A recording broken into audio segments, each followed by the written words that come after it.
모든 기술적 분석을 이해하고 투자를 하려고 한다면 아마도 상당한 시간이 소요될 것입니다. 따라서 기술적 분석의 기본적인 개념을 이해하고 투자자의 성향에 맞는 기술적 분석 지표를 활용하는 것이 효율적일 것입니다. 기술적 분석에서 사용하는 데이터는 주가와 거래량이고 주가와 거래량을 곱하면 거래대금입니다. 이 데이터를 분석하는 수단이나 방법에 따라 평균, 누적, 단순 수치, 백분율, 절대값, 상대값으로 표현되는 것입니다. 분석 결과 값이나 목적에 따라 지표를 통칭하는 것이 추세, 모멘텀, 변동성, 시장 강도입니다.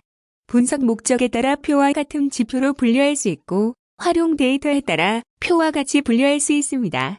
어떤 것이 더 좋다라고 할 수는 없고 단순한 지표라고 하더라도 투자자의 종합적인 분석 능력에 따라 지표를 이용한 투자 승률이나 수익률은 차이가 있습니다. 따라서 기술적 분석에서 대표적으로 사용하는 지표를 이해하고 나머지 지표는 투자자의 성향에 따라서 선택해서 활용하는 것이 좋습니다. 다양한 지표를 알고 있는 것도 필요하지만 제대로 분석 지표를 이해하고 활용하는 것이 더 나을 것입니다. 이미 언급한 바와 같이 어떤 기술적 분석 지표를 사용하든 추세라는 말을 들을 수 있습니다. 기본적인 개념이기는 하지만 실전에서는 투자자마다 분석하는 기준이 다르기 때문에 조금은 주관적인 판단이 개입될 여지가 많습니다. 그러나 추세에 대한 기본적인 개념을 이해하고 본인만의 추세를 이해하는 원칙을 세운다면 투자 수익에 도움이 될 것입니다.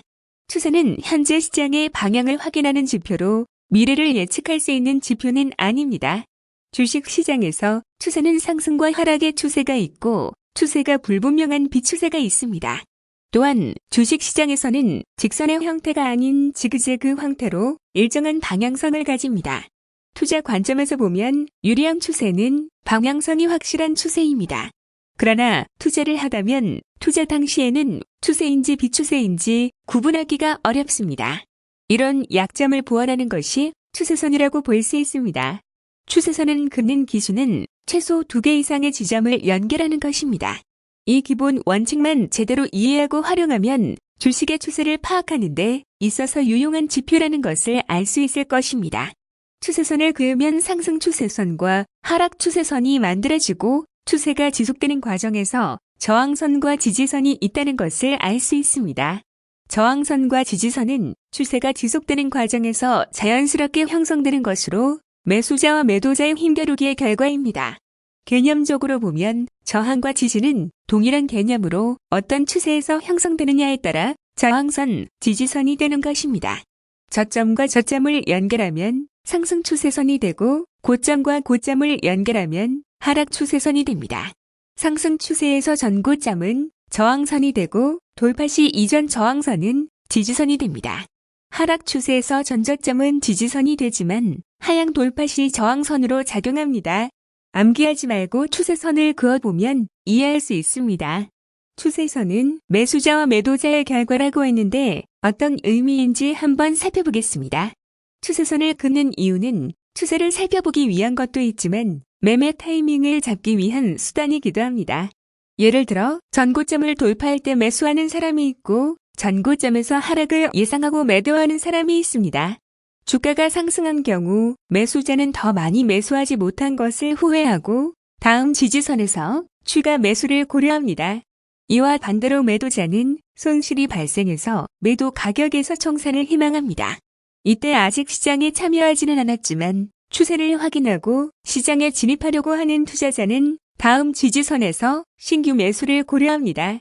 주가의 상승과 하락에 따라 시장 참여자의 포지션은 지속적으로 바뀌고 투자자의 심리와 수익이 시장의 방향을 즉 추세를 만듭니다.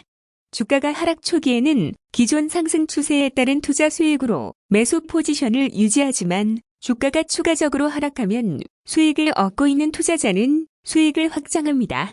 그리고 매도자는 신규로 매도 물량을 늘리고 시장을 관망하던 투자자는 시장의 추세를 확인하고 시장의 추세에 맞는 포지션으로 진입합니다. 이런 일련의 과정이 연속되면서 주가는 때로는 상승, 하락, 횡보합니다. 코스피 주봉인데 3번, 4번, 5번 상승 추세선입니다. 1번과 2번은 3번의 주 주체선이 형성되는 과정에서 발생하는 작은 추세입니다. 일반적으로 주가가 상승하기 전에 주가는 어느 정도 상승 준비 신호가 나옵니다. 첫 번째 녹색 화살표를 보면 전적점과 전고점이 높아지는 상황입니다. 다만 기존 하향 추세에 갇혀 있습니다. 두 번째와 세 번째 화살표에서 상승 추세 전환을 확인할 수 있습니다. 빨강색 화살표는 상승 추세가 지속되는 것을 확신시켜주는 지지선의 역할을 합니다. 그러나 마지막 빨강색 화살표의 상승 추세선을 하향 돌파하는 순간 추세가 바뀔 수 있다는 것을 인정해야 합니다. 급락의 경우가 아니라면 일반적으로 기술적 반등을 하는데 이때 전고점을 갱신하지 못하고 하락하면 하락 추세로 전환되었다고 봐야 합니다. 추세선을 긋는 기본 원칙은 2개 이상의 가격을 연결하는 것입니다. 그러나 투자자의 투자 기간이나 분석 목적에 따라서 추세선을 그을 수 있습니다. 모멘텀과 연계해서 추세선을 긋는다면 1년 전 또는 2년 전 주가와 현재 주가의 관계를 확인하고 추세선을 그을 수 있습니다. 그리고 현재 주가의 상대적인 위치를 파악하기 위해서 투자 기간을 확대해서 추세선을 그을 수도 있습니다. 추세선을 그어보면 차트에서 일정한 패턴이 있다는 알 수 있는데 코스피 주봉에서도 이런 경향이 있는 것 같습니다.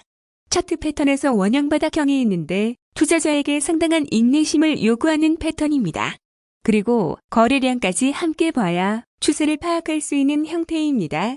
일반적으로 원형 바닥형이 상승하기 위해서는 초기에 거래량이 크고 감소하다가 상승 추세로 전환할 때 거래량이 다시 증가해야 합니다.